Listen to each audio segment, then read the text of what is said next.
What if the key to solving our modern crises lay hidden in the pages of an ancient text? Join us on an extraordinary journey as we bring Plato's Republic to life in the 21st century. Prepare to have your mind opened and your perspective changed. In a world where dreams and reality intertwined, there lived a brilliant architect named Sophia. Unlike other architects who built with stone and wood, Sophia constructed entire societies within the realm of imagination. Her latest project was her most ambitious yet, to design the perfect city-state. One starlit evening, as Sophia sat in her study surrounded by scrolls and models, she fell into a deep slumber. In her dream, she found herself transported to a shimmering metropolis unlike any she had ever seen. A wise old man with piercing eyes approached her. "Welcome, Sophia," he said, his voice echoing with ancient wisdom. "I am Plato, and this is the city you seek to build." Sophia gasped, realizing she was in the presence of the legendary philosopher. "But how?" she asked, marveling at the gleaming structures and harmonious citizens around her. Plato smiled enigmatically. "Walk with me and I'll show you the blueprint of an ideal society." As they strolled through the city, Plato explained the intricate balance of its three classes: the guardians who ruled with wisdom, the auxiliaries who protected with courage, and the producers who sustained the city with temperance. Each citizen, he emphasized, played a crucial role in maintaining justice and harmony. "But what of the arts?" Sophia inquired, noticing the absence of theaters and galleries. Plato's expression turned stern. "Ah, a double-edged sword. While they can inspire, they can also deceive. In our pursuit of truth and virtue, we must be cautious of illusions." Their path led them to a grand cave where shadows danced on the walls. "Behold," Plato said, "the allegory of human perception. Many mistake these shadows for reality, but the truly enlightened seek the source of light." As dawn approached in the waking world, Sophia found herself ascending a spiraling staircase with Plato. At the summit stood a radiant figure, a philosopher king, ruling not with might, but with wisdom and justice. "Remember," Plato's voice began to fade as Sophia felt herself stirring. "The ideal city is not just an external structure, but a reflection of the well-ordered soul. Build not just with bricks, but with virtue and reason." Sophia awoke with a start, her mind buzzing with inspiration. She realized that Plato's Republic was not just a blueprint for a perfect society, but a profound exploration of human nature, justice, and the pursuit of truth. Energized, she began to sketch not just plans for buildings, but ideas for nurturing wisdom, courage, and justice in the hearts of people. For she now understood that the greatest architecture was not of stone, but of the human spirit. As Sophia worked, she smiled, knowing that, like Plato's allegory of the cave, she had emerged from the shadows of conventional thinking into a brighter, more enlightened understanding of what it meant to build a truly just and harmonious world. Sophia's eyes snapped open, her mind buzzing with the vivid dream of Plato's ideal city. She reached for her sketch pad, furiously scribbling ideas before they could fade. As the sun rose, she realized her life's purpose had shifted.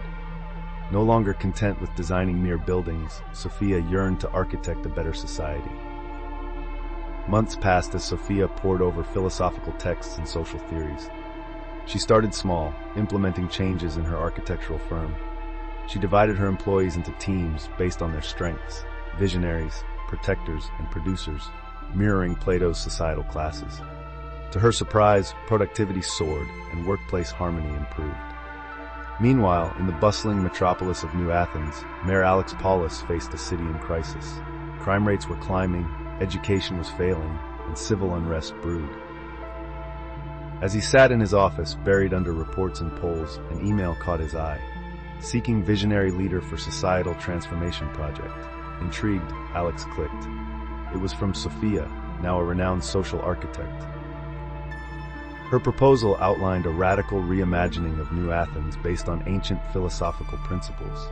Alex, desperate for solutions, invited her to present her ideas. In the weeks that followed, Sophia and Alex worked tirelessly. They transformed neglected neighborhoods into self-sustaining communities, each with its own guardian council. They revamped the education system, focusing on cultivating wisdom, courage, and justice in students. The police force was restructured into a corps of auxiliaries, trained in philosophy as well as peacekeeping. Not everyone embraced the changes.